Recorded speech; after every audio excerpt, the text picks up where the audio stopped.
Hey there, friends. I got a message from Tim over at Military Arms Channel this morning from a conversation he had with Alex Bosco. That's the owner of SB Tactical.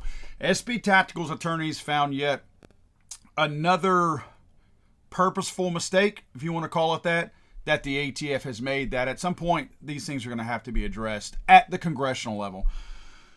It seems that with the rules already in place that prohibit certain types and put restrictions on certain types of importation of firearms and the accessories and building of firearms using imported parts, that if you received any imported stabilizing brace equipped AR style pistol, like say a CZ Scorpion, any of the B&T type firearms out there that have the stabilizing braces, the Strebog, there's a number of things out there that get imported a certain way. Well, according to the ATF in this ruling, you are not going to be able to be compliant by simply removing the stabilizing brace. Now remember, a lot of these types of firearms have all of their action built into the receiver. In other words, the buffer, there's no need for a buffer tube. So you could remove everything behind all the action on these particular firearms.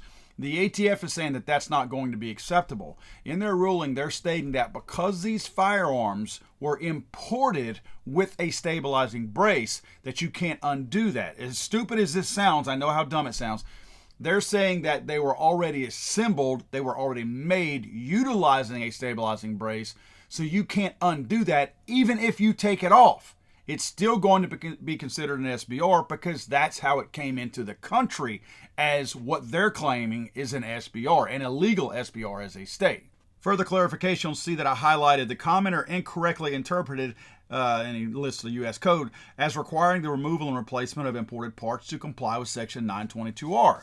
Further down it says the criminal violation under this U.S. code is for the assembly of the semi-automatic rifle. Therefore, modification of this kind of firearm through the removal of the relevant parts would not cure the 922 violation because the assembly has already occurred. Nevertheless, for the purposes of the costs outlined in the standalone RIA, ATF assumes this group, meaning this group of people who have these types of firearms, may use another scenario, such as destroying the firearm or turning it into ATF.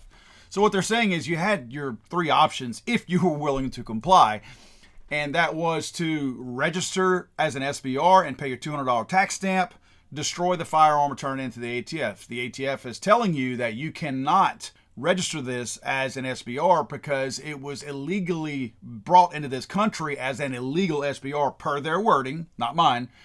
So that option is off the table. You cannot convert it back to anything because it's only going to always be an SBR according to them. So that your only two options are going to be to give your firearm to the ATF, which they're not going to give you any money for, or you can destroy your firearm that you paid good money for.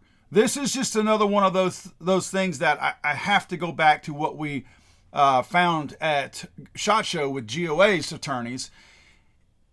Either the ATF has made huge oversights in this and the 88-day issue that we found at SHOT Show.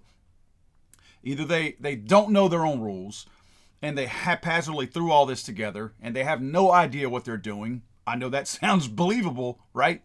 Or they intentionally did all of this knowing what the repercussions were going to be, knowing that everybody that owns these types of firearms that I just discussed will now be felons if you keep them, and your only option is to turn them in or to destroy them. Folks, let me tell you something. If you're one of those people that thinks it will never do any good to contact a politician, I understand your lack of faith in politicians. That's me too. But if you believe that we're wasting our time pushing on these politicians to push back on the ATF, then you've given up. I understand. I know that the comment section is going to get flooded with people that it doesn't matter. They're all in this together, blah, blah, blah. Let's not forget these people only care about being reelected. And if enough of us talk about it, and if enough of us raise hell about it, these people have to listen to us. I'm not trying to pretend that these people care about the Second Amendment. I'm not trying to pretend that they care about you. I know they don't.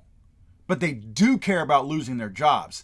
And if we can come together in enough numbers to make enough noise to tell Congress, you need to assume your own responsibilities and quit kicking these over to the ATF, then maybe, just maybe, they will do what they are supposed to do, which is to make law. There's already enough of these guys out there that are getting a little bit shaky and that are starting to make some noise. Matt Gaetz, for one, with the Abolish the ATF Act. I realize that bill will never go anywhere. I know it's not going to go anywhere. I'm not that naive. I know better.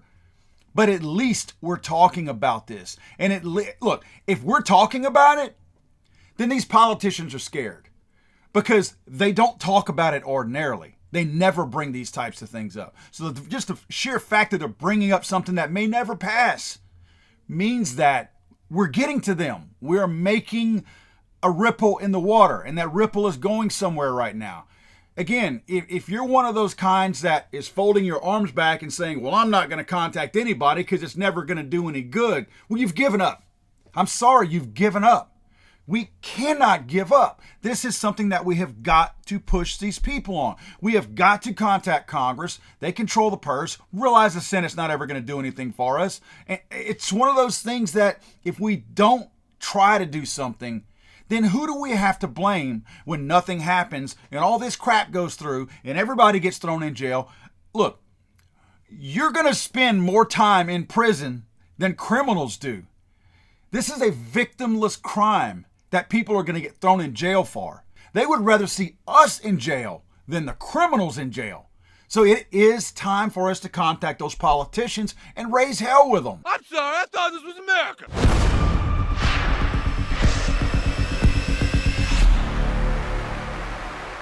He's